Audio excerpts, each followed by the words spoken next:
ఈరోజు కార్యక్రమంలో ఒక అద్భుతమైన rags to riches story, Aladdin అద్భుత దీపం లాంటి వాస్తవ జీవిత గాథ తెలుసుకుందామండి. సరిగ్గా 90 సంవత్సరాల క్రిందట 1935లో మైసూరు మహారాజా సంస్థానంలో ఒక 10 ఏళ్ల కుర్రాడుండేవాడు. తల్లి తండ్రి లేరు. మైసూరు సంస్థానంలోని ఏనుగుల సంరక్షణ చూసే మావటీగా పనిచేసే వాళ్ల నాన్న చనిపోతే ఆ కుర్రాడి మీద జాలితో మైసూరు మహారాజా తన సంస్థానంలోనే కొనసాగించారు. నాన్న నుంచి నేర్చుకున్న విద్యతో ఏనుగుల్ని మచ్చిక చేసుకోగలిగాడు. వాటికి మేత వేయడం, నీళ్లకోసం నదికి తీసుకెళ్లి రావడం, ఇలాంటి పనులన్నీ చేస్తుండేవాడు. స్కూల్ చదువు లేదు. కన్నడ, హిందీ తప్ప ఇంకో భాష తెలీదు. అడవి జంతువుల మధ్య నివాసం తప్ప నాగరిక ప్రపంచంతో అస్సలు పరిచయం లేదు. సినిమా పరిభాషలో చెప్పాలంటే ఇక్కడ కట్ చేస్తే మరో 2 ఏళ్లకి 1937లో ఆ కుర్రాడు ప్రధాన పాత్ర పోషించిన ఎలిఫెంట్ బాయ్ అనే చిత్రం అంతర్జాతీయంగా విడుదలయ్యింది. సలార్ షేక్ సాబు అయ్యాడు. రాత్రికి రాత్రి అంతర్జాతీయంగా నీరాజనాలందుకున్న బాలనటుడయ్యాడు. ఆ తర్వాత 10 ఏళ్లు అంతర్జాతీయంగా నిర్మించబడిన అద్భుత సాహసగాథల్లో సాబూదే ప్రధాన పాత్ర అయ్యింది. The Thief of Baghdad, Jungle Book, Arabian Nights, Cobra Woman. Sabu పేరు ప్రపంచవ్యాప్తంగా మారుమోగిపోయింది. జంగిల్ బుక్లో పిల్లలకు అత్యంత ఇష్టమైన ప్రధాన పాత్ర మోగ్లీకి వెండితెర రూపం సాబు. ముందు లండన్, తర్వాత హాలీవుడ్, ఆ తర్వాత ఇటలీ, జర్మనీ, ఎక్కడికెళ్లినా సాబూని స్టార్ ఆఫ్ ఇండియా అనే చెప్పుకునేవాళ్లు. ఎలిఫెంట్ బాయ్ అనే అతడి మొదటి సినిమా దాదాపు ఆయన ఇంటిపేరైపోయింది. ఎలిఫెంట్ బాయ్ సాబు లేదా సాబు ది ఎలిఫెంట్ బాయ్ అనే అన్ని చోట్ల అప్పుడు రాస్తుండేవాళ్లు, ఇప్పటికే రాస్తున్నారు. మైసూరు సంస్థానంలో ఏనుగుల సంరక్షణ చూసే బాల్యంలో సాబూకి, అంటే అప్పటి సలార్ షేక్కి, సినిమా అంటే ఏమిటో తెలీదు. అసలు థియేటర్కే వెళ్లి ఎరగడు. వానాకాలం చదువు మాత్రమే తెలిసిన ఆ కుర్రాడికి ఇంగ్లీషు రాదు. అలాంటి 11 ఏళ్ల కుర్రాడు అంతర్జాతీయ ఖ్యాతి గడించే బాలనటుడు, తర్వాత నటుడు అనడం అంటే చందమామ కథలాగా అనిపిస్తుంది కదండి. అతడు నటించిన అద్భుత సాహసగాథల సినిమాల్లాగే ఉంటుంది అతడి జీవితమూ, అడ్వెంచరే. ఆ సాబు జీవన రేఖలు ఈనాటి టాక్ షో అంశం. అంతర్జాతీయంగా ఖ్యాతి గడించిన భారతీయ నటుడయ్యాడు Sabu. First international Indian actor అని తొలి రోజుల్నుంచి సాబు గురించి రాస్తుండేవాళ్లు. భారతీయ నటుడు అంటే పుట్టుకతో భారతీయుడు అనే అర్థంలోనే అతడి గురించి సూచిస్తూ ఉండేవాళ్లు. సాబు ఒక్కసారి భారతదేశాన్ని వదిలేక మళ్ళా 1-2 సార్లు తప్ప తిరిగి భారతదేశానికి రాకపోవడం, ఏ భారతీయ సినిమాలోనూ నటించకపోవడం వల్లనేమో సాబు గురించి, అతడు సాధించిన అత్యద్భుత అంతర్జాతీయ విజయాల గురించి భారతదేశంలో ఎక్కువగా ప్రచారం జరగలేదనుకుంటున్నాను. ఇప్పటిక్కూడా సాబు గురించిన వ్యాసాలు, డాక్యుమెంటరీలు, 1-2 పుస్తకాలు, విశ్లేషణలు, పరిశోధనలు అన్నీ విదేశీ రచయితలు చేసినవే. ఎక్కడ ఎవరు ఏ రంగంలో సాబు గురించి ప్రస్తావించినా అతణ్ణి ఇండియన్ స్టార్ అనే, స్టార్ ఆఫ్ ఇండియా అనే రాయడం గమనించదగ్గ విశేషం. ఇంకా ఆయన జీవన రేఖల్లోని ప్రత్యేకతల గురించి చెప్పుకోవాలంటే హాలీవుడ్లో స్థిరపడిన తొలి భారతీయ నటుడు సాబు. 2వ ప్రపంచ యుద్ధంలో అమెరికా సైన్యంలో చేరి అత్యంత ప్రమాదకరమైన ఫైటర్ జెట్లో నుంచి శత్రువుల మీద బాంబులు కురిపించాడు తన 20 సంవత్సరాల వయసులో. హాలీవుడ్కి చెందిన మెర్లిన్ కూపర్ని పెళ్లి చేసుకుని అక్కడే స్థిరపడిపోయాడు. వర్ణ వివక్షతతో హాలీవుడ్లో వేషాలు తగ్గినప్పుడు మళ్లీ లండన్, ఇటలీల్లో సినిమాల్లో అవకాశాలు దక్కించుకున్నాడు. అవీ కుదరనప్పుడు లండన్లో సర్కస్ కంపెనీలో కూడా పనిచేశాడు. స్టార్డమ్ తగ్గుతున్నప్పుడు తన మీద తను జాలిపడలేదు, భేషజానికి పోలేదు, కుంగుబాటుకు గురి కాలేదు. జీవితాన్ని నిత్య చైతన్యవంతం చేసుకుంటూనే ముందుకి సాగాడు సాబు.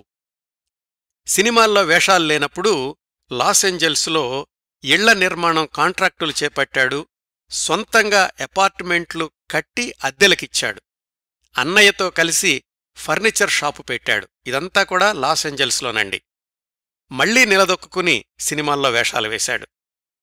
మైసూరు అడవుల్లో బయలుదేరి ప్రపంచాన్ని జయించిన కళాకారుడిగా 25 ఏళ్లు కొనసాగి తన 39 సంవత్సరాల వయసులో హాలీవుడ్లోనే హఠాన్మరణానికి గురయ్యాడు గుండెపోటుతో. ఎవ్వరి అండదండలు లేకుండా, డిగ్రీలు, హోదా, పదవి ఇలాంటివేమీ లేకుండా దేశం కాని దేశంలో స్థిరపడడం, పేరు తెచ్చుకోవడం, పైగా ఇవన్నీ వివక్షత ఎక్కువగా ఉన్న 100 ఏళ్ల క్రిందట. అది సాబు జీవితంలోని సాహస కోణం. అయితే ఎక్కడ పేరు ప్రఖ్యాతులుంటాయో అక్కడ వివాదాలు తప్పనిసరి కదా.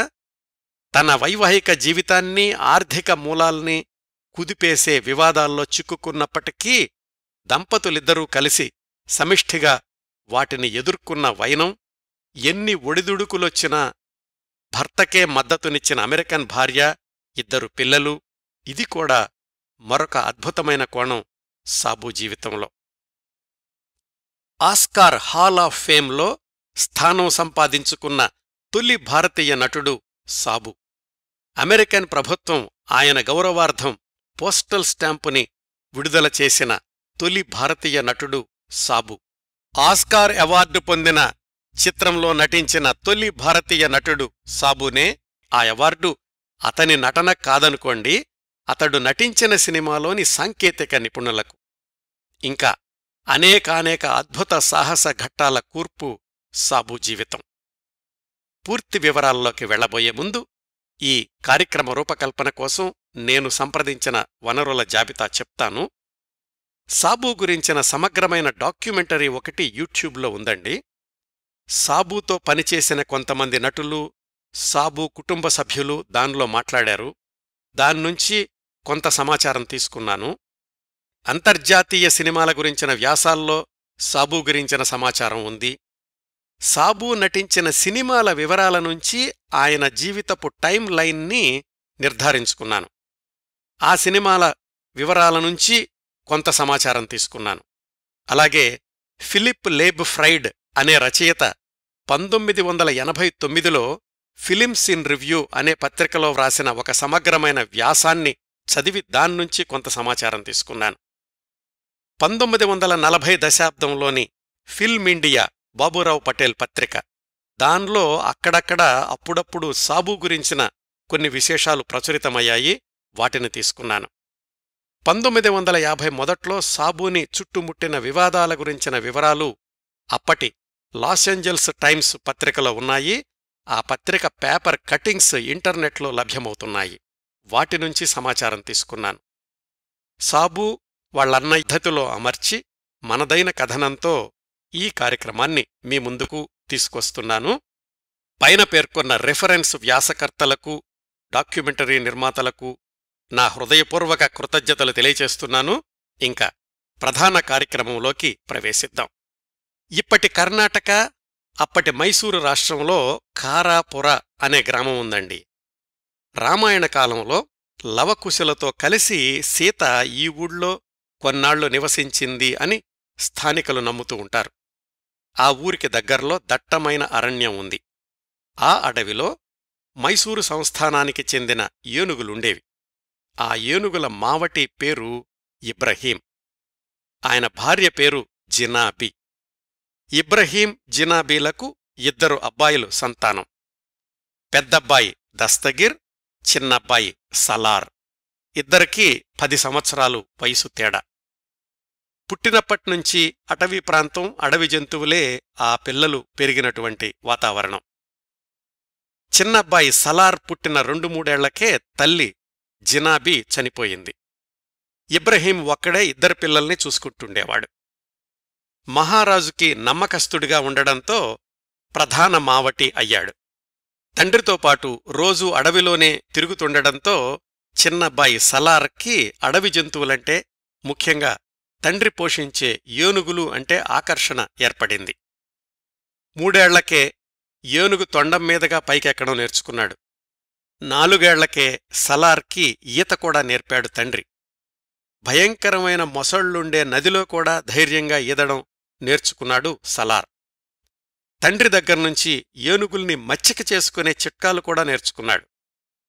తండ్రిలాగానే తను కూడా ఏనుగు మావటి కావాలని అతడి కోరిక. భవిష్యత్తంతా వర్ణమయ విదేశాల్లో, ముఖ్యంగా కళాకారులందరూ కలలు కనే హాలీవుడ్లో గడుస్తుందని 5 ఏళ్ల సలార్ ఊహించే అవకాశం ఏమాత్రం లేదు. 7 ఏళ్ల వయసొచ్చేసరికి ఏనుగుల్ని మచ్చిక చేసుకోవడంలో ఆరితేరాడు. సలార్కి 9 ఏళ్ల వయసులో తండ్రి ఇబ్రహీం కూడా మరణించాడు. అన్నదమ్ములిద్దరూ అనాథలయ్యారు. అయితే వాళ్ల నాన్న చేసిన సేవలకి గుర్తుగా మైసూర్ మహారాజు వాళ్ళిద్దర్నీ తన కొలువులోనే కొనసాగడానికి అనుమతిచ్చాడు. వాళ్ల నాన్నకి ఇవ్వాల్సిన పింఛను నెలకి 2 రూపాయలు, అది పిల్లలకిచ్చేటట్లు, ఉచితంగా వసతి భోజన సదుపాయాలు ఏర్పాట్లు చేసేందుకు ఉత్తర్వులు జారీ చేశాడు మైసూర్ మహారాజు. వాళ్ల నాన్న స్థానంలో కొత్తగా వచ్చిన ప్రధాన మావటి సలార్ అంటే ప్రత్యేక అభిమానం చూపించేవాడు. ఈ అడవిలో ఉంటే ఇట్లాగే ఉండిపోతావు, బడికెళ్ళి చదువుకోరా బాబు అని సలార్ని బడికి పంపించాలని చూశాడు. కాని సలార్ మనసంతా ఏనుగుల మీదనే ఉండేది. స్కూలు ఎగ్గొట్టి ఏనుగుల కొట్టానికొచ్చేసేవాడు. ఆ క్రమంలో ఐరావతం అనే ఏనుగుని బాగా మచ్చిక చేసుకోగలిగాడు. దానికి కొన్ని విద్యలు కూడా నేర్పాడు. తొండాన్ని గుండ్రంగా తిప్పి దాంట్లో సలార్ని కూర్చోపెట్టి పైకి లేపి తనమీద కూర్చోబెట్టుకునేది. ఎటువైపు నుంచైనా పాక్కుంటూ ఏనుగుపైకి ఎక్కగలిగేవాడు సలార్. వాళ్ళన్నయ్య దస్తగీర్ మైసూర్లో గుర్రబండి నడుపుతూ ఉండేవాడు. చాలా చోట్ల ఆయన టాక్సీ నడిపేవాడు అని రాసుంది. కాని ఆ రోజుల్లో కార్లు ఎక్కువగా లేవు. పైగా అద్దె కార్లు అనేవి చాలా తక్కువగా ఉండేవి 90 ఏళ్ల క్రిందట. బహుశా గుర్రబండినే టాక్సీ అనే అర్థంలో రాసుంటారనుకుంటున్నాను. 1935వ సంవత్సరంలో, అంటే అప్పటికి సలార్ షేక్ వయసు 11 సంవత్సరాలు, ఆ అన్నదమ్ములిద్దరి జీవితాల్ని శాశ్వతంగా మలుపు తిప్పినటువంటి సంవత్సరం. ఆ మలుపుకి కారణమైన వ్యక్తి మైసూరుకి 5000 మైళ్ల దూరంలో లండన్లో ఉన్నాడు. ఆయన పేరు అలెగ్జాండర్ కోర్డా. లండన్లో ప్రముఖ సినీ దర్శక నిర్మాత. లండన్లోనే కాదు, హాలీవుడ్లో కూడా. సొంతంగా స్టూడియో కూడా ఉంది లండన్లో. కొన్ని సినిమాలకు కేవలం నిర్మాతగా ఉండేవాడు, కొన్నింటికి దర్శకత్వం కూడా చేసేవాడు. సంవత్సరానికి 2-3 సినిమాలు క్రమం తప్పకుండా వస్తుండేవి అలెగ్జాండర్ కోర్డా సంస్థ నుంచి. ఇప్పటిక్కూడా ప్రపంచ సినీ చరిత్ర అంటే అలెగ్జాండర్ కోర్డా ప్రస్తావన లేకుండా పూర్తి కాదండి. 1935లో ఎలిఫెంట్ బాయ్ అనే సినిమా తీద్దామని ప్రయత్నాలు ప్రారంభించాడు అలెగ్జాండర్. రాబర్ట్ అనే అమెరికన్ మిత్రుణ్ణి దర్శకుడిగా పెట్టుకున్నాడు. అప్పటికే ప్రపంచవ్యాప్తంగా ప్రసిద్ధమైన జంగిల్ బుక్ పిల్లల కథల పుస్తకంలోని టోమాయ్ ఆఫ్ ఎలిఫెంట్స్ అనే కథ ఆధారం. జంగిల్ బుక్ రాసింది కిప్లింగ్ అనే ఆంగ్లో ఇండియన్. బొంబాయిలో పుట్టి 20 ఏళ్ల వరకు ఇండియాలోనే ఉన్నాడు. అందుకని ఆ కిప్లింగ్ రాసిన పుస్తకాల్లో చాలా వరకు భారతదేశంలోని అడవులు, అడవి జంతువులు ఇవి ప్రముఖంగా కనిపిస్తాయి. అందుకేనేమో అలెగ్జాండర్ తన ఎలిఫెంట్ బాయ్ సినిమాని భారతదేశంలో కొంత భాగం నిర్మించాలని జంగిల్ బుక్లో లాంటి అడవులు, ఏనుగులు ఉండే ప్రదేశాల కోసం తన అసిస్టెంటుల్ని భారతదేశానికి పంపించాడు. వాళ్లకి మైసూరు మహారాజు నుంచి సానుకూల స్పందన లభించింది. మా సంస్థానంలోని అడవుల్లో ఎక్కడైనా మీరు షూటింగ్ చేసుకోవచ్చు, మా జంతు ప్రదర్శనశాలలోని జంతువుల్ని కూడా వాడుకోవచ్చు అని చెప్పాడు మైసూర్ మహారాజు. అలెగ్జాండర్ తను నిర్మాతగా ఉండిపోయి దర్శకుడు రాబర్ట్ని మైసూరుకి పంపించాడు, కెమెరామ్యాను, ఇతర సాంకేతిక నిపుణులతో కలిపి. టోమాయ్ పాత్రకి సరైన కుర్రాణ్ణి వెదికే క్రమంలో సలార్ షేక్ గురించి తెలిసింది. ఆ 11 ఏళ్ల కుర్రాడి శరీరదారుఢ్యం, చూడగానే ఆకట్టుకునే నవ్వు, అతడి ఆత్మస్థైర్యం, కొండంత ఏనుగుని క్షణాల్లో లొంగదీసుకునే ధైర్యం ఇవన్నీ నచ్చాయి. హిందీ ఇంగ్లీషు భాషలు తెలిసిన దుబాసీల్ని నియమించుకుని సలార్ షేక్తో సంభాషణలు మొదలుపెట్టారు. అప్పటిదాకా ఆ కుర్రాడికి సినిమా అంటే ఏమిటో తెలీదు. అసలు సినిమా థియేటర్కే వెళ్లి ఎరగడు. అతడి ధైర్యమే అతడికి కొండంత అండగా నిలిచింది. తొందరలోనే ఇంగ్లీషు భాషని అర్థం చేసుకుని వాళ్లతో మాట్లాడగలిగే స్థాయికి చేరుకున్నాడు. షూటింగ్ అంటే ప్రత్యేకంగా ఏముండేది కాదు. ఆ కుర్రాడు ఎప్పుడూ చేసినట్లే ఏనుగుని ఎక్కేవాడు, దిగేవాడు, తను చెప్పినట్లుగా చేయించేవాడు ఏనుగుతోటి. అవన్నీ కెమెరాలకి ఎక్కుతున్నాయని తెలుసు. నెమ్మదిగా అర్థమైంది సినిమా అంటే ఏమిటో. సాంకేతిక నిపుణులతోటి ఎదురైన ఇబ్బందులు, మధ్యలో వర్షాకాలం, వీటన్నింటితోటి ఎలిఫెంట్ బాయ్ నిర్మాణం నత్తనడక నడిచింది. లండన్లో కూర్చున్న అలెగ్జాండర్కి అర్థం కాలేదు. సంవత్సరమైంది, ఎప్పుడూ డబ్బులు పంపించమని అడగడమే తప్ప తీసిన ఫిలిమేమీ రావడం లేదని తన తమ్ముడు జోల్టాన్ కోర్డాని ఇండియాకి పంపించాడు. అట్లా ఆ సినిమాకి రాబర్ట్, జోల్టాన్ ఇద్దరూ దర్శకులయ్యారు. ఆ జోల్టాన్ ఇండియాకొచ్చాక సినిమా నిర్మాణం వేగం పుంజుకుంది. పైగా ఆ సలార్ షేక్ని చూశాక ఆ కుర్రాడి ప్రతిభను గమనించి అతడి పాత్రను పెంచుతూ స్క్రిప్టులో మార్పులు చేశాడు జోల్టాన్. ఆ రోజుల్లో సలార్ షేక్ మచ్చిక చేసుకున్న ఐరావతం అనే ఏనుగే ఎలిఫెంట్ బాయ్లో కాలనాగ్ అనే ఏనుగుగా కనిపిస్తుంది. షూటింగ్లో ఎలాంటి సాహసానికైనా వెనకాడేవాడు కాదు. దర్శకులిద్దరికీ ఆ కుర్రాళ్ళలో ఏదో ఒక అద్భుతం కనిపించింది. ఈ ఒక్క సినిమానే కాదు, ఇలాంటి జంగిల్ సినిమాలకు సరిగ్గా సరిపోతాడు అని గ్రహించారు. 1936 జూన్కి మైసూరు అడవుల్లో షూటింగ్ ముగించుకుని లండన్కి ప్రయాణమయ్యారు రాబర్ట్, జోల్టాన్ ఇంకా ఇతర చిత్ర నిర్మాణ బృందం. మిగిలిన భాగం పూర్తి చెయ్యడానికి సలార్ షేక్ని కూడా తమతో పాటు తీసుకెళ్లడానికి నిర్ణయించుకుని మైసూరు మహారాజా దగ్గర అనుమతి తీసుకున్నారు. అన్నదమ్ములిద్దరికీ ఇంకెవళ్ళో లేరు కాబట్టి ఇద్దర్నీ తమతో తీసుకెళ్లడానికి నిశ్చయించుకున్నారు రాబర్టు, జోల్టాను. మొట్టమొదటిసారిగా అడవులు దాటి, గ్రామాలు దాటి, నగరాలు దాటి, దేశాలు దాటి కలలోనైనా ఊహించని ప్రయాణం ఆ అన్నదమ్ములిద్దరికీ. అప్పటికీ ఇంగ్లీష్లో బాగానే సంభాషించగలుగుతున్నాడు సలార్ షేక్, 12 ఏళ్ల కుర్రాడు. లండన్లో ఎన్ని రోజులుండాలో, మళ్లీ ఎప్పుడు తిరిగొస్తారో, తిరిగొచ్చాక ఏం చెయ్యాలో ఏమీ ఆలోచన లేదు, ప్రణాళిక లేదు. అయితే ఆ ప్రయాణం తమ జీవితాల్ని సుదీర్ఘంగా మార్చేస్తుందని, మళ్లీ ఎప్పుడూ భారతదేశంలో నివసించలేమని, అసలు మరొక 15 ఏళ్ల దాకా భారతదేశంలోనే అడుగుపెట్టమని ఆ అన్నదమ్ములిద్దరికీ అస్సలు తెలీదు. లండన్లో ప్రవేశించేటప్పుడు కస్టమ్స్ అధికారుల పొరబాటు వల్ల సలార్ షేక్ పేరు సలార్ దస్తగీర్ అని, అన్నయ్య పేరు షేక్ దస్తగీర్ అని రాశారు. అవే వాళ్ల అధికారిక పేర్లుగా కొనసాగాయి. సలార్ని చూసిన నిర్మాత అలెగ్జాండర్ కోర్డా ఆశ్చర్యపోయాడు. తన భవిష్యత్తు సినిమాలకు బంగారు గని దొరికింది అనుకున్నాడు. అతడే సలార్ పేరుని సాబూగా మార్చాడు. సాబూ దస్తగీర్ అని రికార్డుల్లో రాసినప్పటికీ సాబూ అనే ఒకే పదంతో అతడికి ప్రచారం ఇచ్చారు. ఆ రోజుల్లో అది కూడా ప్రత్యేకం. సాధారణంగా ఏ నటుడైనా, ఏ నటి అయినా అసలు పేరు, ఇంటి పేరు 2 ఉండేవి. సాబూని మాత్రమే ఆ ఒక్క పేరుతో పిలుస్తుండేవాళ్లు.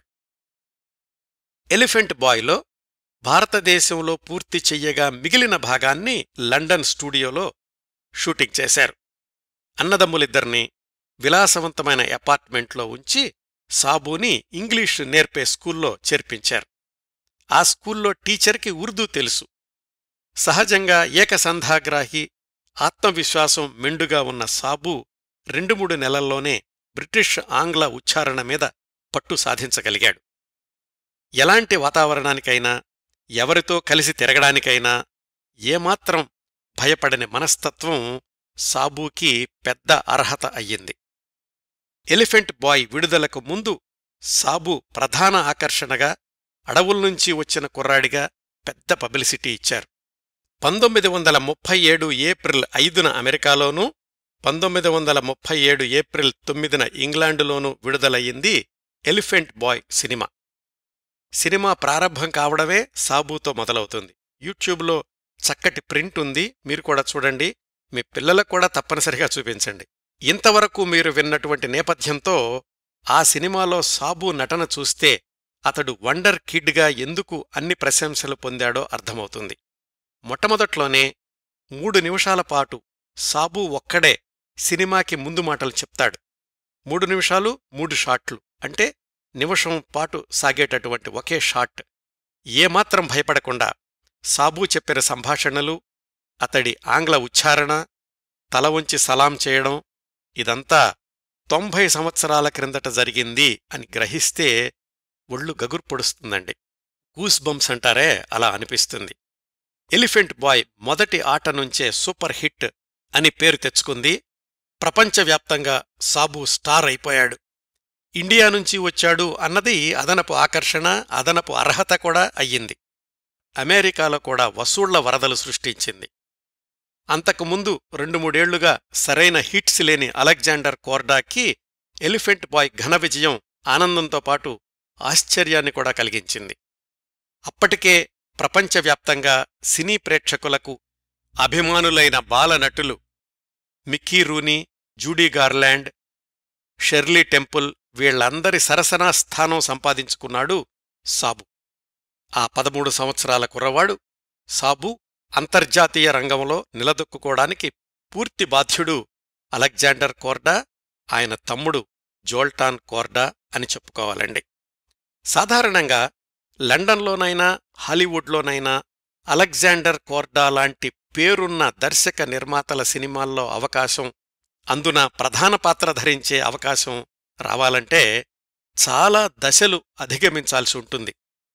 రంగస్థలం మీద నటించి అక్కడ పేరొచ్చాక ద్వితీయ స్థాయి దర్శకుల సినిమాల్లో వేషాలు వేసి కొన్నేళ్ల తర్వాత కానీ అలెగ్జాండర్ కోర్డా లాంటి వాళ్ల సినిమాల్లో అవకాశాలు దొరికేవి కాదు. కాని సాబు సరాసరి కోర్డా సోదరుల దృష్టిలో పడడం, మొదటి సినిమాలోనే ప్రధాన పాత్ర దక్కించుకోవడం, తనని తాను నిరూపించుకోవడం, ఆ సినిమా ప్రపంచవ్యాప్తంగా ఘన విజయం సాధించడం, ఇదంతా ఒక అద్భుతం. జానపద కథల్లో నిరుపేద యువకుడు ఓ రాజ్యానికి రాజు అవడం లాంటి నమ్మశక్యం కాని అద్భుత గాథ. ఎలిఫెంట్ బాయ్ చిత్రానికి వెనిస్ ఫిల్మ్ ఫెస్టివల్లో దర్శకత్వానికి ఉత్తమ పురస్కారం లభించింది. ఇది అలెగ్జాండర్ కోర్డాకు లభించిన అదనపు బహుమతి, ఆయన అస్సలు ఊహించని ప్రశంస. ఇన్ని విజయాలను సాధించిన ఎలిఫెంట్ బాయ్ని వదులుకోవడానికి అలెగ్జాండర్ ఏమాత్రం సిద్ధంగా లేడు. వెంటనే అతనికి లైఫ్ ఇన్సూరెన్స్ చేయించాడు 5 లక్షల పౌండ్లకి. టీవీ ఇంటర్వ్యూలు, పత్రికా ఇంటర్వ్యూలు, ప్రముఖులతో విందులు, సాబు జీవితం 180 డిగ్రీలు మారిపోయింది. ఎక్కడ ఎలా ప్రవర్తించాలో, ఏ దుస్తులు వేసుకోవాలో అవన్నీ కూడా అలెగ్జాండరే మార్గదర్శకత్వం చేస్తుండేవాడు. ఇంత పేరొచ్చిన బాలనటుడితో మరొక హిట్ సినిమా తీయడమే లక్ష్యంగా పెట్టుకుని అలెగ్జాండర్ ప్రారంభించిన తరువాతి చిత్రమే ది డ్రమ్. ఈ సినిమా టెక్నికలర్లో తీయడానికి నిశ్చయించుకున్నాడు అలెగ్జాండర్ కోర్డా. తమ్ముడు జోల్టాన్కే దర్శకత్వ శాఖని అప్పగించాడు. ఈ ది డ్రమ్ అనే సినిమా భారతదేశానికి ఈశాన్య సరిహద్దుల్లోని ఒక రాజ్యంలో జరిగినట్లుగా చిత్రీకరించారు. అనగనగా ఓ రాజకుమారుడు, తండ్రినేమో బాబాయి హత్య చేస్తాడు. రాజకుమారుడు ప్రవాసంలో ఉండాల్సొస్తుంది. రాజ్యాన్ని ఆక్రమించిన బాబాయి బ్రిటిష్ వాళ్లకి వ్యతిరేకి. ప్రవాసంలోని రాజకుమారుడు ఆంగ్లేయులతో జతకట్టి బాబాయిని చంపేసి రాజ్యాన్ని చేజిక్కించుకుంటాడు. ఆంగ్లేయుల ఆధిపత్యాన్ని పరిరక్షిస్తాడు. ఇది కథ. దీనిలో ప్రధాన పాత్ర రాజకుమారుడిగా నటించింది సాబు. ఎలిఫెంట్ బాయ్లో అడవిపుత్రుడైతే ది డ్రమ్లో రాజసం ఉట్టిపడే రాజకుమారుడయ్యాడు సాబు. సహజమైన శరీర వర్చస్సు ఈ పాత్రలో కూడా సాబుని అద్భుతం అనిపించేలాగా చేసింది. మొదటి సినిమాలో ఏనుగును నడిపిస్తే ఈ సినిమాలో గుర్రపుస్వారీ చేశాడు అలవోకగా. ఈ డ్రమ్ సినిమా షూటింగ్ కొంత భాగం భారతదేశం, ఆఫ్ఘనిస్తాన్ సరిహద్దుల్లోనూ, మరికొంత భాగం లండన్ శివార్లలోనూ జరిగింది. 1938 ఏప్రిల్ మొదటి వారంలో, అంటే ఎలిఫెంట్ బాయ్ విడుదలైన సరిగ్గా సంవత్సరానికి ది డ్రమ్ ఇంగ్లండ్లోనూ అమెరికాలోనూ కూడా విడుదలయ్యింది. తక్షణ విజయం, ఇన్స్టంట్ సక్సెస్ అనిపించుకుంది. 14 వయసున్న సాబు సినిమా విజయాన్ని తన భుజస్కంధాల మీద వేసుకోగలడు అన్న విషయాన్ని రెండోసారి రుజువు చేశాడు. అలెగ్జాండర్ కోర్డాకి మళ్లీ లాటరీలో గెలిచినట్లయింది. సాబు పేరు ప్రఖ్యాతులు మరింతగా వ్యాపించాయి. అభిమానుల నుంచి రోజుకి 100 పైగా ఉత్తరాలొస్తుండేవి. బ్రిటిష్ చలనచిత్ర రంగంలో సాబు ప్రవేశం, 2 సినిమాలకే ఆ స్థాయికి చేరడం అంతకు ముందెన్నడూ ఎవరి విషయంలోనూ జరగలేదు, ఆ తర్వాత కూడా జరగలేదు. అద్భుతాలు ఎక్కువసార్లు పునరావృతం కావు కదండి. ఈ సినిమా విజయంతో అలెగ్జాండర్ సాబుని మామూలుగా కూడా కొత్త రకంగా చూపించాలి అనుకున్నాడు. యువ జమీందారు వేషం వేసి అతడికి కుడి ఎడమ సిక్కు అంగరక్షకుల్ని ఏర్పాటు చేసి బయట ఉత్సవాలకు తీసుకెళ్తుండేవాడు. సినిమా ప్రచారం కోసం మొట్టమొదటిసారి సాబుని అమెరికాకి పంపించాడు అదే హంగామాతో. న్యూయార్క్ టైమ్స్ లాంటి పత్రికలు కూడా సాబు గురించి ప్రశంసిస్తూ రాశాయి. ఈ పర్యటనలోనే హాలీవుడ్తో పాటు వాషింగ్టన్ డీసీలో అమెరికా ప్రెసిడెంట్ రూజ్వెల్ట్ని కూడా కలుసుకునే అవకాశం లభించింది సాబుకి. కేవలం 14 సంవత్సరాల వయసులో అలాంటి అవకాశం దక్కించుకున్న తొలి భారతీయ బాలుడు సాబునే అయ్యుండాలి. ఈ 2 సినిమాలు అమెరికాలో కూడా ప్రేక్షకాదరణ పొందడంతో అలెగ్జాండర్ కోర్డా మిత్రుడైన ఒక హాలీవుడ్ దర్శకుడు తను తీస్తున్న సినిమాలో నటించడానికి సాబుని 1 నెలపాటు ఇవ్వమని అడిగాడు. కాని అలెగ్జాండర్ కోర్డా అంగీకరించలేదు. సాబుతో తర్వాత సినిమాని వెంటనే ప్రారంభిస్తున్నాను, ఇప్పుడు కుదరదు అని చెప్పాడు. ఆ సినిమానే సాబు నటించిన 3వ అంతర్జాతీయ చిత్రం ద థీఫ్ ఆఫ్ బాగ్దాద్. ఆ సినిమా విశేషాలకు వెళ్లబోయే ముందు ది డ్రమ్ సినిమా గురించి ఇంకో సంగతి తెలుసుకుందామండి. ది డ్రమ్ ప్రపంచవ్యాప్తంగా పేరు తెచ్చుకుంది, కాని సాబు పుట్టిన భారతదేశంలో మాత్రం ప్రేక్షకుల ఆగ్రహానికి గురయింది. కారణం, దాంట్లో బ్రిటిష్ ప్రభుత్వాన్ని సమర్థించే, వాళ్ల అధికారాన్ని కాపాడే రాజకుమారుడిగా సాబు నటించాడు అన్నది భారతీయ ప్రేక్షకులు జీర్ణించుకోలేకపోయారు.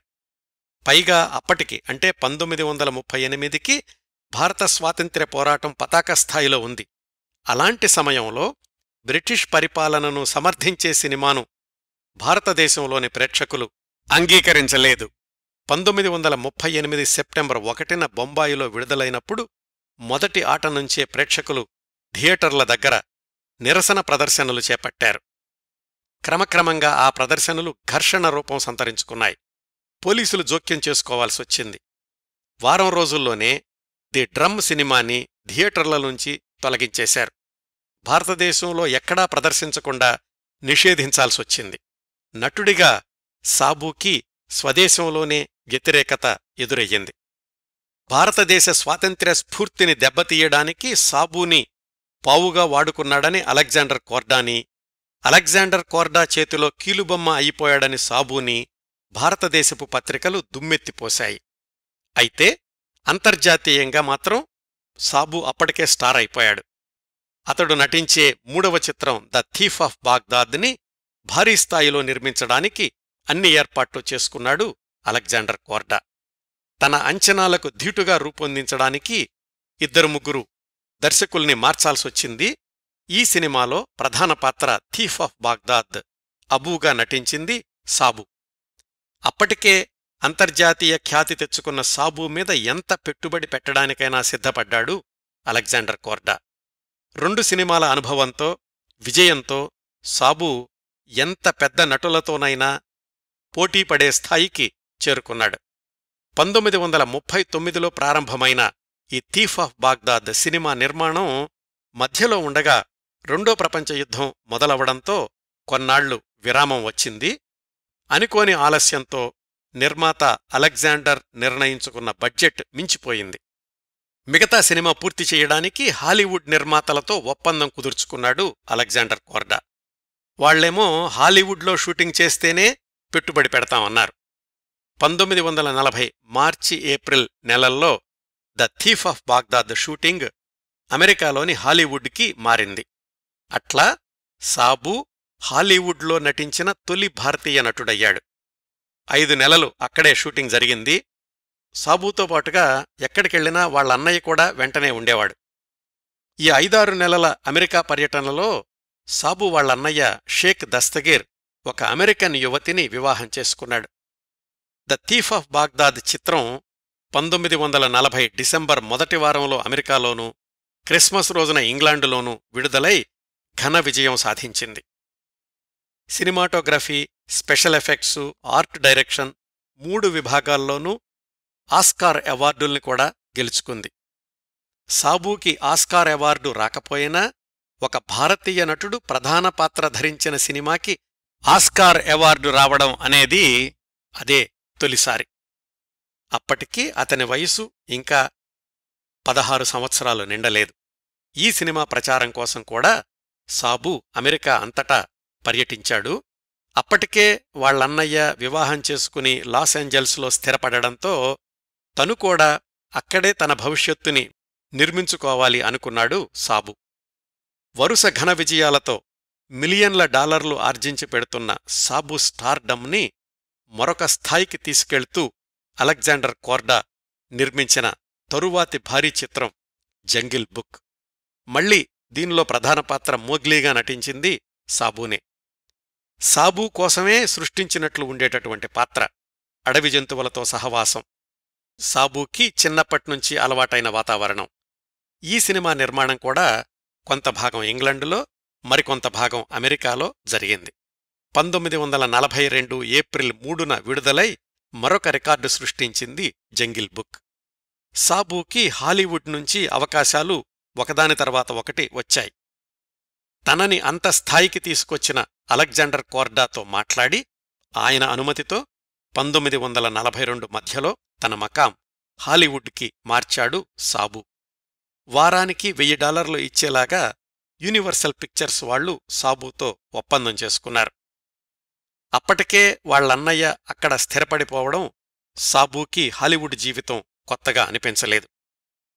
అస్సలు సినిమా అంటే ఏమిటో, నటన అంటే ఏమిటో తెలియని సాబు భారతదేశాన్ని వదిలిన 6 సంవత్సరాల్లో 4 సినిమాల్లో నటించడం, 4 సూపర్ హిట్స్ అవ్వడం, 18 సంవత్సరాలకే అంతర్జాతీయ నటుడై హాలీవుడ్లో స్థిరపడే స్థాయికి చేరడం అద్భుతాలకే అద్భుతం కదండి.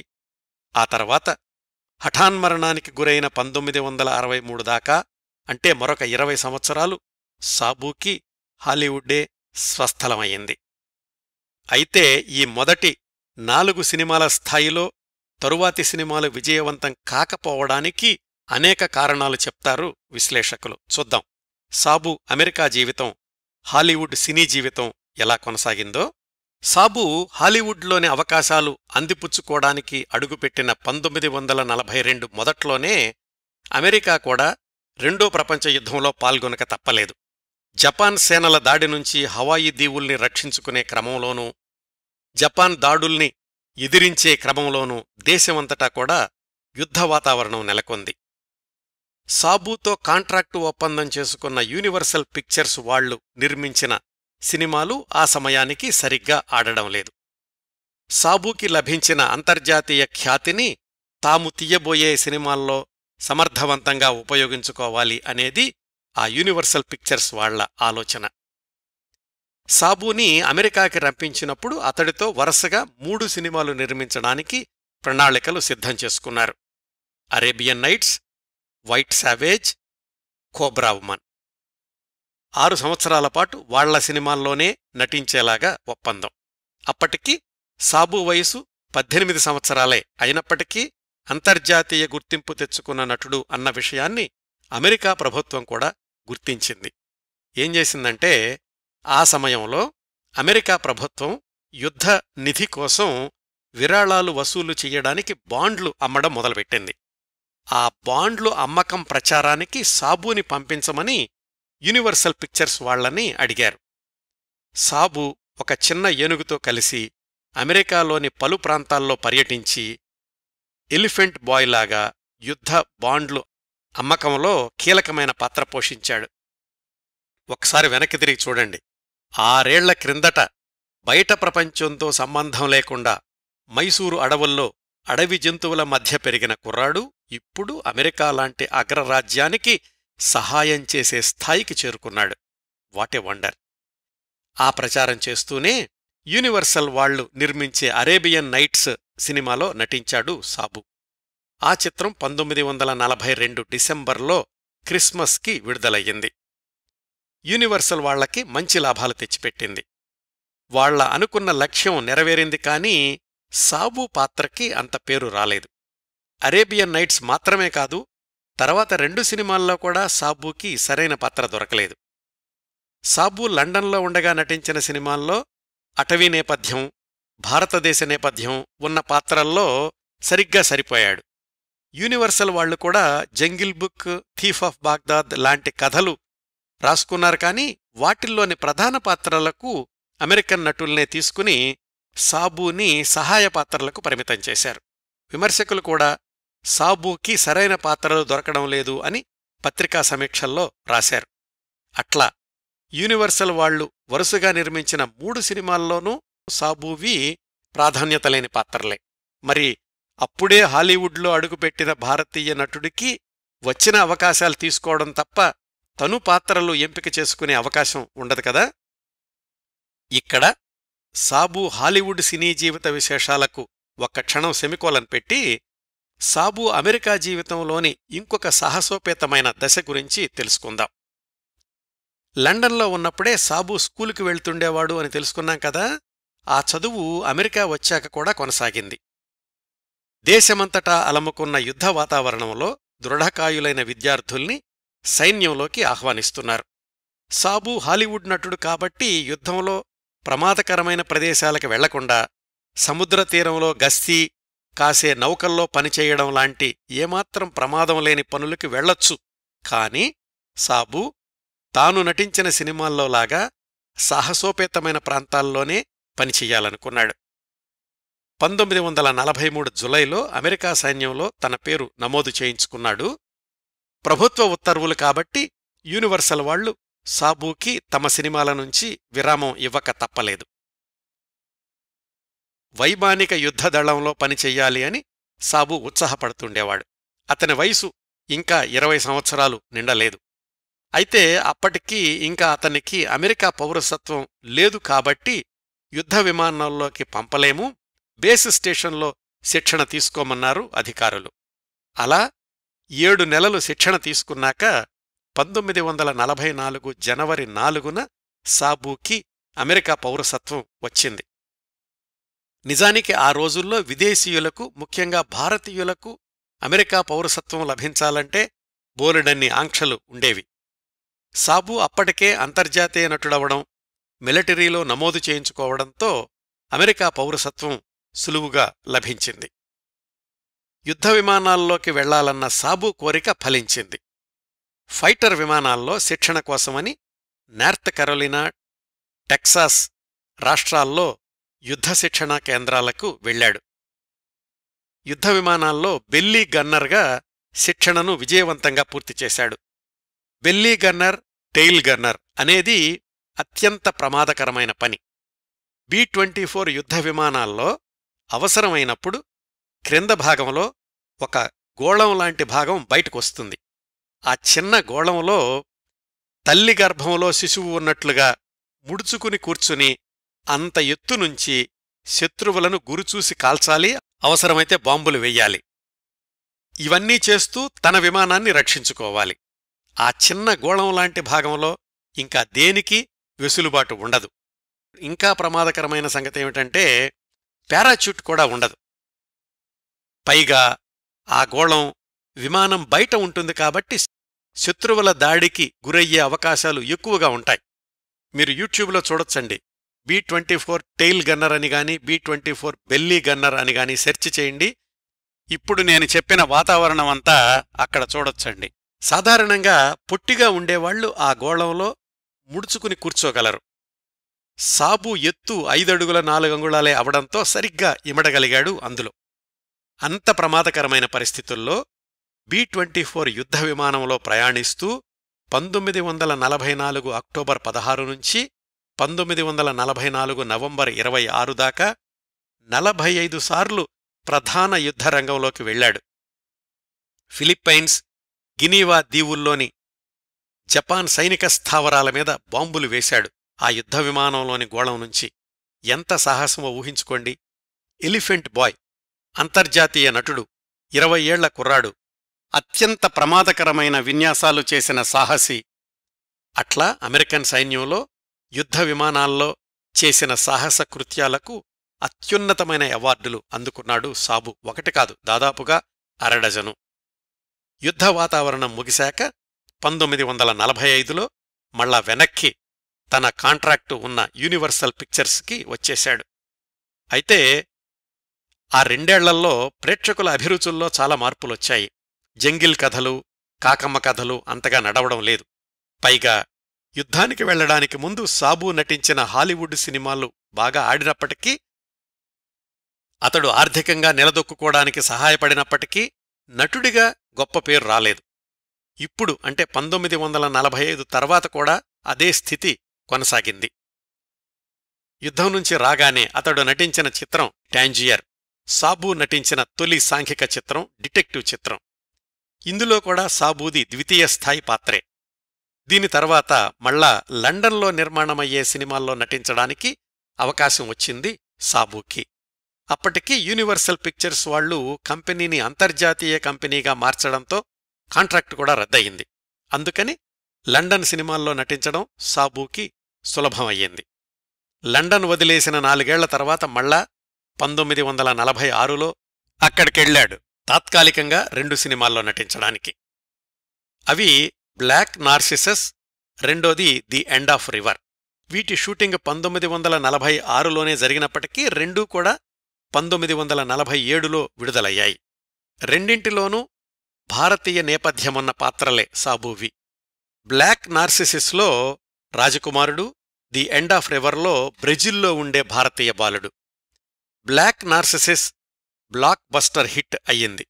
ఇంగ్లాండ్, అమెరికా, ఫ్రాన్స్, జపాన్ అన్ని దేశాల్లోనూ ఘన విజయం సాధించింది. 2 ఆస్కార్ అవార్డులను కూడా గెలుచుకుంది. సాబు నట జీవితంలో చిట్ట చివరి ఘన విజయం సాధించిన చిత్రం బ్లాక్ నార్సిసిస్ అని విశ్లేషకుల అభిప్రాయం. The end of river cinema shooting బ్రెజిల్లో జరిగింది. ఈ 2 షూటింగులు పూర్తి చేసుకుని తిరిగి హాలీవుడ్కి వచ్చేశాడు. రాగానే యూనివర్సల్ వాళ్లు నిర్మించిన మ్యాన్ ఈటర్స్ ఆఫ్ కొమవోన్ అనే సినిమాలో నటించాడు. కానీ ఆ సినిమా సరిగ్గా ఆడలేదు. దానిలో కూడా భారతీయ నేపథ్యమున్నటువంటి పాత్రే. సాబు హాలీవుడ్లో నటిస్తున్నా, యూరోపియన్ సినిమాల్లో నటిస్తున్నా అతడు భారతీయుడు అన్న ట్యాగ్ మాత్రం కొనసాగుతూనే వచ్చింది. దర్శక నిర్మాతలు కూడా ఆ ట్యాగ్నే ప్రచార వస్తువుగా వాడుకున్నారు. ఆ కోవకు చెందిందే 1948లో షూటింగ్ ప్రారంభమైన సాంగ్ ఆఫ్ ఇండియా అనే చిత్రం. ఆ సినిమాలో హీరోయిన్గా నటించే గేల్ రసెల్ అనే నటీమణికి హఠాత్తుగా జబ్బు చెయ్యడంతో షూటింగ్ ఆగిపోయే పరిస్థితి వచ్చింది. దానికి సిద్ధంగా లేని దర్శక నిర్మాత ఆమెకు డూప్ని పెట్టి లాంగ్ షాట్సు, వెనకాల నుంచే కనిపించే షాట్స్ తోటి గేల్ రసెల్ తిరిగొచ్చేదాకా షూటింగ్ కొనసాగించాలి అనుకున్నాడు. అట్లా హీరోయిన్కి ఆ సినిమాలో డూప్గా వచ్చిన అమ్మాయి మెర్లిన్ కూపర్. పెద్ద నటీమణేం కాదు, వ్యాపార ప్రకటనలకు మోడల్గా ఉండేది, గాయని కూడా. అంటే మెర్లిన్ కూపర్ది సాంగ్ ఆఫ్ ఇండియాలో మొహం కనిపించని డూప్ పాత్ర అన్నమాట. ఆ షూటింగ్లో జరిగిన సాబు మెర్లిన్ల పరిచయం వాళ్ల మధ్య ప్రేమకు దారితీసింది. సినిమా షూటింగ్ పూర్తవడానికి ముందే వివాహం చేసుకున్నారు 1948 అక్టోబర్ 19న. వాళ్ళిద్దరి వైవాహిక జీవితం అత్యంత ఆత్మీయతతో కొనసాగింది. ఇద్దరూ ఒకరికొకరు తోడు అన్నట్లుగా తమ వైవాహిక బంధాన్ని అత్యంత పటిష్టంగా కాపాడుకున్నారు. సాబు ఆర్థిక వ్యవహారాల్ని వాళ్లన్నయ్యే చూసుకుంటూ ఉండేవాడు. తమ్ముడు పెళ్లికి ముందే తమ్ముడు కోసమని సొంత ఇల్లు కూడా సిద్ధం చేశాడు దస్తగీర్, సాబు అన్నయ్య. హాలీవుడ్కి దగ్గర్లోనే సరస్సు పక్కన ఉండే 3.5 ఎకరాల విశాలమైన స్థలంలో 2 అంతస్తుల భవనం అది. ఆ ప్రాంతాన్ని ఛాట్స్వర్త్ అంటారు. వివాహం అయ్యాక ఆర్థిక లావాదేవీలన్నింటినీ సాబు దంపతులకు అప్పచెప్పేశాడు అన్నయ్య దస్తగిర్. 1949లో విడుదలైన ఈ సాంగ్ ఆఫ్ ఇండియా సరిగ్గా నడవలేదు, నిర్మాతలకు నష్టాలను మిగిల్చింది. అప్పటికీ సాబు వయసు 25 సంవత్సరాలు. ఇంకా ఎలిఫెంట్ బాయ్ కాదు, ఎదిగిన వ్యక్తి. ఆ వయసులో సాబూకి నటుడిగా హాలీవుడ్ సినిమా రంగంలో చాలా సవాళ్లు ఎదురయ్యాయి. ఎందుకంటే అతడి పర్సనాలిటీ, ఆంగ్ల ఉచ్చారణ, శరీర వర్ణం, నడిచొచ్చిన నేపథ్యం వీటన్నింటి వల్ల హాలీవుడ్ సినిమాల్లో కూడా ఒక రకం పాత్రలకే పరిమితం కావాల్సొచ్చింది సాబు. ప్రధాన స్థాయి సినిమాల్లో సాబుకి ఎవరూ అవకాశాలివ్వలేదు. హాలీవుడ్లో అప్పట్నుంచే ఇతర దేశాల నటులు నిలదొక్కుకోవడం అనేది చాలా కష్టసాధ్యంగా ఉండేది.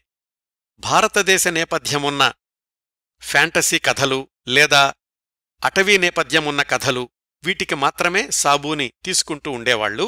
సాధారణంగా అలాంటి సినిమాల నిర్మాణం రెండో ప్రపంచ యుద్ధం తర్వాత బాగా తగ్గిపోవడం కూడా సాబూ నటించే సినిమాలు సంవత్సరానికి 1-2 అన్నట్లుగా వచ్చాయి.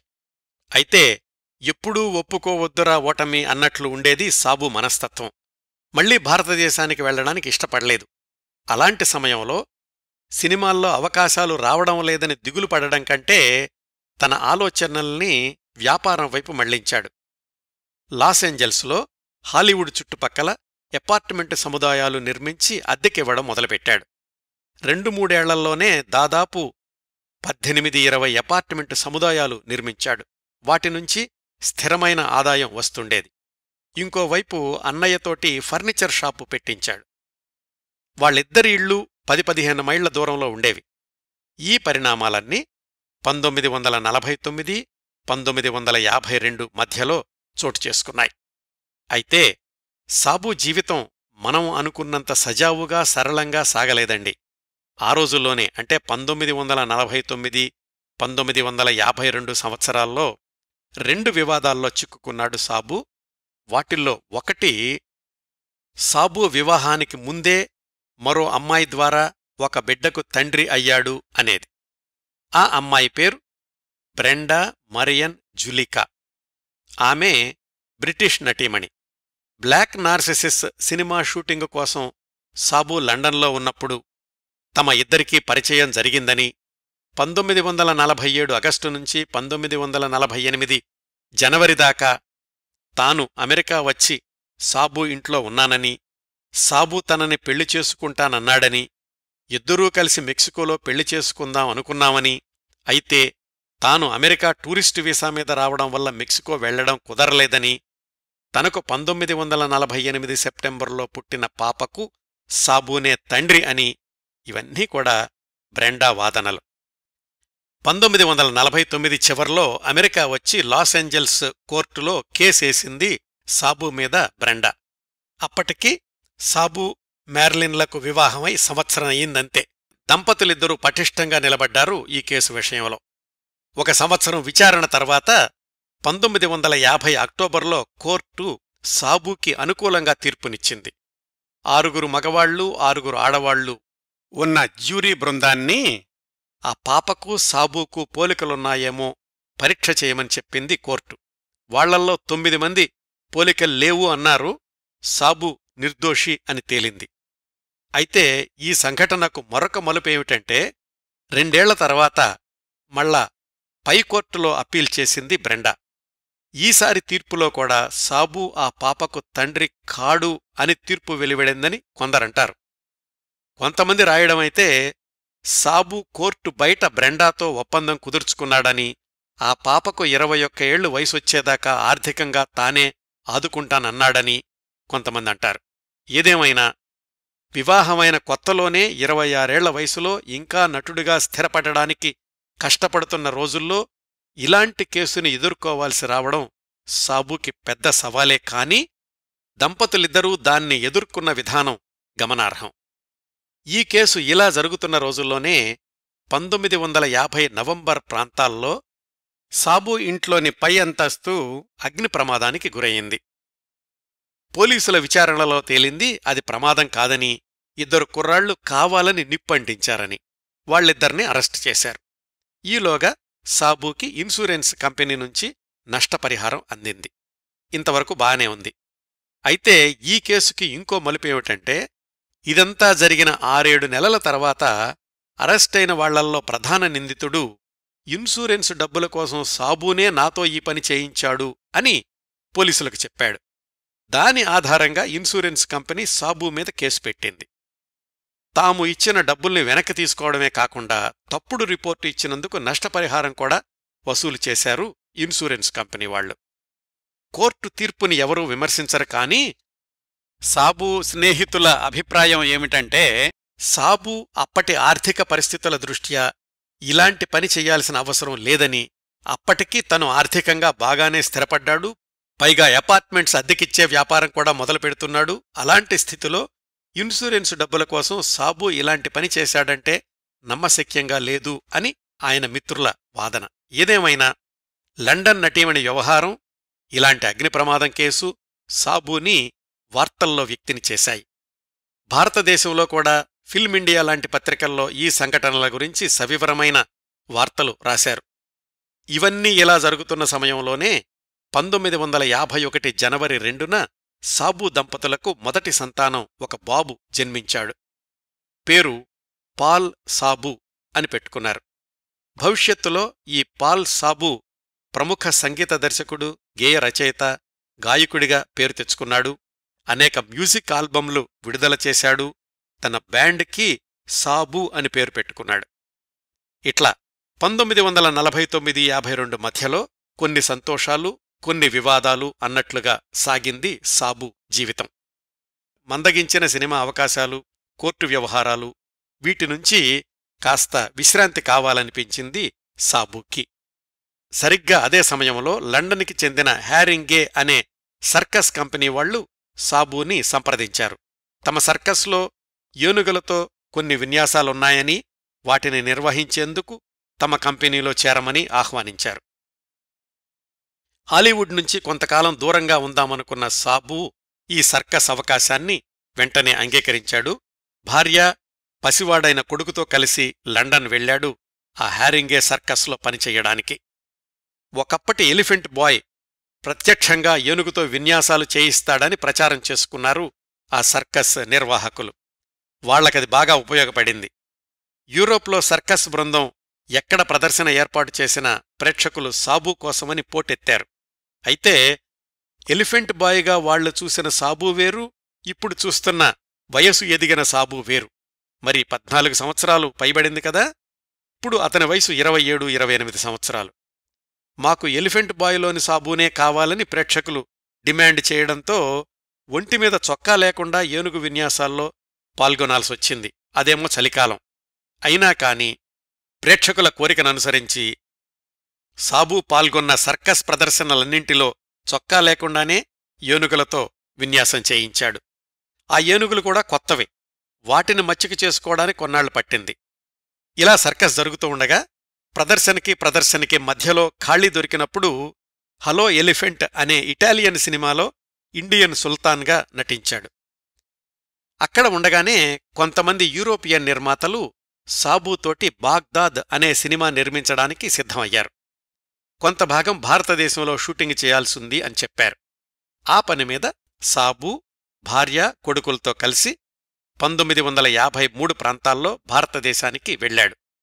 1936లో మైసూరు అడవుల్లో నుంచి బయలుదేరి వెళ్లాక ఇండియాలో అడుగుపెట్టడం ఇదే మొదటిసారి. ఆ 17 సంవత్సరాల్లో ఎంతో ఎత్తుకి ఎదిగాడు. దేశం వదిలినప్పుడు నాగరికత ఛాయలు తెలియని ఓ అనాథ. ఇప్పుడు అతడొక అద్భుతమైన అంతర్జాతీయ స్టార్. తన క్యాడిలాక్ కారును కూడా వెంట తీసుకెళ్లాడు. చిన్నతనంలో తనకి నెలకి 2 రూపాయలిచ్చి భోజన సదుపాయం కూడా కల్పించిన మైసూరు మహారాజా కొడుకు ఇప్పుడు మహారాజు. ఆయన ప్రత్యేక అతిథిగా మైసూరు మహారాజా భవనంలో అతిథి సత్కారాలు, గౌరవ పురస్కారాలు అందుకున్నాడు. సాబుని చూడ్డానికి స్థానికులు ఎంతో ఉత్సాహం చూపిస్తుండేవాళ్ల. ఆ రోజుల్లో చాలా పత్రికలు కూడా సాబు భారతదేశ పర్యటన గురించి ప్రత్యేక వార్తలు రాశాయి. కొన్ని పత్రికలు మాత్రం సాబు పూర్తిగా విదేశీయుడైపోయాడు, హిందీ కంటే కూడా ఇంగ్లీషే ఎక్కువగా మాట్లాడుతున్నాడు అని విమర్శించాయి. అవి ఎలాగూ తప్పవనుకోండి. 6 నెలలపాటు ఇండియాలో ఉండి ఆ బాగ్దాద్ చిత్రం షూటింగ్ కూడా పూర్తి చేశాడు. ఆ సమయంలోనే మదర్ ఇండియా హిందీ చిత్రంలో నటించడానికి అవకాశం వచ్చింది. కాని వివిధ కారణాల వల్ల అందులో నటించలేదు. బహుశా అదే కార్యరూపం దాల్చి ఉంటే ఆ సినిమా విజయం తర్వాత ఇండియాలో మరెన్నో సినిమాల్లో నటించే అవకాశాలు వచ్చుండేవేమో. కాని అలా జరగకపోవడంతో ఇండియా ట్యాగ్తోనే విదేశాల్లో పేరు తెచ్చుకున్న సాబు ఒక్క భారతీయ చిత్రంలో కూడా నటించలేదు. ఆ పర్యటనలోనో ఆ తర్వాత మరొక పర్యటనలోనో కాని సాబు శశికళలతోటి కొంతవరకు నిర్మాణం జరుపుకున్న సౌదా చిత్రం పూర్తి కాలేదు, విడుదల కాలేదు. ఇట్లా యూరోప్లో సర్కస్, ఇటాలియన్ చిత్రం, భారతదేశ పర్యటన అన్నీ ముగించుకుని 3-4 సంవత్సరాల తర్వాత 1955 చివర్లో మళ్లీ హాలీవుడ్ చేరుకున్నాడు సాబు భార్యా కుమారుడితోటి. సినిమాల్లో 1-2 అవకాశాలొచ్చాయి. అయినా కాని సినిమాల కోసం వెంపర్లాడలేదు. 4 ఏళ్ల యూరోప్ టూర్లో బాగానే సంపాదించుకోగలిగాడు. ఒకప్పుడు అగ్నిప్రమాదానికి గురైన తన 2 అంతస్తుల ఇంటిని 1957లో పడగొట్టేసి 8 పడక గదులతో పెద్ద ర్యాంచ్ హోమ్ను నిర్మించుకున్నాడు. ఆ సంవత్సరమే రెండో సంతానం పాప జాస్మిన్ సాబు జన్మించింది. ఈ జాస్మిన్ కూడా భవిష్యత్తులో యానిమల్ ట్రైనర్గా, సినిమా స్క్రిప్ట్ రైటర్గా ఎదిగింది. 1957 తర్వాత సాబు నటించినవి 3 సినిమాలు విడుదలయ్యాయి. వాటిల్లో ఒకటి Sabu and the magic ring. హాలీవుడ్లో ఒక నటుడి పేరు సినిమా పేరులో భాగం అవడం అనేది చాలా అరుదుగా జరుగుతూ ఉండేది. అలాంటి అరుదైన గౌరవం కూడా సాబూకి దక్కింది ఈ Sabu and the magic ring సినిమాతో. ఆ సంవత్సరాల్లో సినిమా అవకాశాలు తగ్గినప్పటికీ పెద్దగా పట్టించుకోలేదు. ఆర్థికంగా అప్పటికే స్థిరపడ్డాడు. 3 ఎకరాల్లో లంకంత ఇల్లు, 2 పిల్లలు, జీవితంలో నిజంగా సగభాగమై నిలిచిన భార్య, కుటుంబ సభ్యులతోటి ఎక్కువ సమయం గడుపుతుండేవాడు. సినిమాల్లో వేషాలు లేనప్పుడు అపార్ట్మెంట్ల మీద నెలనెలా ఆదాయం వస్తూ ఉండేది. రేస్ కార్లంటే మహామోజు. భార్యా పిల్లలతో కలిసి తరచూ విహారయాత్రలకు వెళ్తుండేవాడు. భేషజం లేకపోవడం, ఎండమావుల వెంట పరిగెత్తకపోవడం, ముందుచూపుతో ఆర్థికంగా స్థిరపడడం, ఇలాంటి కారణాల వల్ల సాబు జీవితం సజావుగా సాగిపోయింది సినిమాల్లో అవకాశాలు తగ్గినప్పటికీ. అయితే 1960లో అతిపెద్ద విషాదం సాబూని కుదిపేసింది. అదే తన అన్నయ్య దస్తగీర్ హత్యకు గురవడం. అన్నయ్యతో కలిసి ఫర్నిచర్ షాపు నడిపేవాడు అని చెప్పుకున్నాం కదా. ఆ ఫర్నిచర్ షాపులో పనిచేసి మానేసిన ఒక కుర్రాడు ఒకరోజు దస్తగీర్ ఇంటికెళ్లాడు. దస్తగీర్ దగ్గర అధిక మొత్తంలో క్యాష్ ఉంటుంది అని ఆ కుర్రాడికి తెలుసు. ఇంట్లోకి దొంగతనంగా ప్రవేశించబోయిన ఆ కుర్రాడిని ఎదిరించే క్రమంలో అతడి కాల్పులకు గురై తన ఇంటి ముందే చనిపోయాడు దస్తగీర్. ఆ తర్వాత హంతకుణ్ణి అరెస్టు చేసి జైల్లో పెట్టారు. అంతకు ముందు సంవత్సరమే దస్తగీర్ తన అమెరికన్ భార్య నుంచి విడాకులు తీసుకున్నాడు. సాబూకి ఒక్క అన్నయ్య తప్ప భారతదేశంలో కూడా రక్త సంబంధీకులు ఇంకెవరూ లేరు. అప్పటికి 25 ఏళ్ల ముందు మైసూరుని వదిలిపెట్టింది అన్నదమ్ములిద్దరూ కలిసే. అన్నేళ్లూ కూడా ఒకరినొకరు ఎప్పుడూ వదిలి ఉండలేదు. సాబూకి మైసూరు జ్ఞాపకాలు అంటే అన్నయ్య దస్తగీర్తోనే. అతడి దుర్మరణం సాబూని బాగా కుంగతీసింది. 1960-63లలో సాబూ నటించిన సినిమాలు 2 విడుదలయ్యాయి. ఏమాత్రం ఒత్తిడి లేకుండా జీవితాన్ని సుఖంగా సంతోషంగా గడుపుతున్న సాబూ ఆరోగ్యం కూడా ఎప్పుడూ ఇబ్బంది పెట్టలేదు. 1963 నవంబర్ చివర్లో డాక్టర్ దగ్గరికెళ్లాడు యాన్యువల్ చెకప్ కోసమని. సాబూకి అన్ని పరీక్షలు చేసిన డాక్టర్ హాస్యంగా అన్నట్ట, మీరు కూడా ఇంత ఆరోగ్యంగా ఉంటే మాలాంటి డాక్టర్ల ప్రాక్టీస్ ఏం కావాలి అని. ఈ సంఘటన జరిగిన 2 రోజులకే 1963 డిసెంబర్ 2న హఠాత్తుగా గుండెపోటుకి గురై భార్య మెర్లిన్ చేతుల్లోనే కన్నుమూశాడు సాబూ సలార్ షేక్ తన 39 సంవత్సరాల వయసులో. డిసెంబర్ 5న అంత్యక్రియలు జరిగాయి.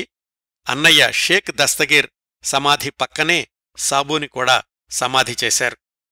అమెరికన్ ప్రెసిడెంట్ కూడా సంతాప సందేశం పంపించాడు. సాబూని ఎలిఫెంట్ బాయ్గా మార్చి అతడి జీవితాన్ని అనూహ్యమైన మలుపు తిప్పిన అలెగ్జాండర్ కోర్డా, ఆయన తమ్ముడు, సాబూ మొదటి 4 సినిమాలకి దర్శకత్వం చేసి సాబూని సూపర్ స్టార్ని చేసిన జోల్టాన్ కోర్డాలు అప్పటికే కన్నుమూశారు. సాబూ హఠాన్మరణానికి గురైన 3 నెలలకి 1964 మార్చిలో విడుదలయ్యింది ఆయన నటించిన చిట్ట చివరి చిత్రం ఏ టైగర్ వాక్స్. అందులో సాబు పేరు రామ్ సింగ్. సాబు వ్యక్తిగా మరణించాడు కాని ఎలిఫెంట్ బాయ్గా, మోగ్లీగా చిరంజీవిగానే ఉన్నాడు. ఆయన నటించిన సినిమాలు చాలా వరకు యూట్యూబ్లో లభిస్తున్నాయి. ఇప్పటికూడా లక్షలాది మందిని అలరిస్తున్నాయి. సాబు కుమార్తె జాస్మిన్ సాబు కూడా చిన్న వయసులోనే, తన 44 సంవత్సరాల వయసులో 2001లో చనిపోయారు. ఆమెను కూడా తండ్రి సమాధి పక్కనే సమాధి చేశారు. సాబు భార్య మెర్లిన్ కూపర్ తన 98 సంవత్సరాల వయసులో 2022 డిసెంబర్ 9న చనిపోయారు. సాబు చనిపోయాక మెర్లిన్ మళ్లీ వివాహం చేసుకోలేదు, ఎక్కువగా బయటికి రాలేదు. సాబు మిత్రులతో మాత్రమే ఆమె తరచూ మాట్లాడుతూ ఉండేవాళ్లు. అదండి అంతర్జాతీయ ఖ్యాతి గడించిన మొట్టమొదటి భారతీయ నటుడు లేదా భారతదేశం నుంచి వచ్చిన నటుడు సాబు గురించి మనకున్న సమయంలో నేను అందించగలిగినన్ని విశేషాలు. మైసూరు అడవుల్లో నుంచి హాలీవుడ్ సినిమా ప్రపంచం వరకు సాగిన సాబు జీవితం ఒక సాహసం, ఒక అద్భుతం. ఈ కార్యక్రమాన్ని ఇంతటితో ముగిస్తానండి. ఈ కార్యక్రమాలను ఆదరించి అభిమానిస్తున్న శ్రోతలందరకు హృదయపూర్వకంగా ధన్యవాదాలు తెలియచేస్తున్నాను. మళ్లీ వారం మరొక మంచి కార్యక్రమంతో కలుసుకుందాం. అంతవరకు నవ్వుతూ ఉండండి. మీ నవ్వులు 10 మందికి పంచండి. ప్రస్తుతానికి మీ వద్ద సెలవు తీసుకుంటోంది సదా మీ ఆదరాభిమానాలను కోరుకునే మీ కిరణ్ ప్రభ.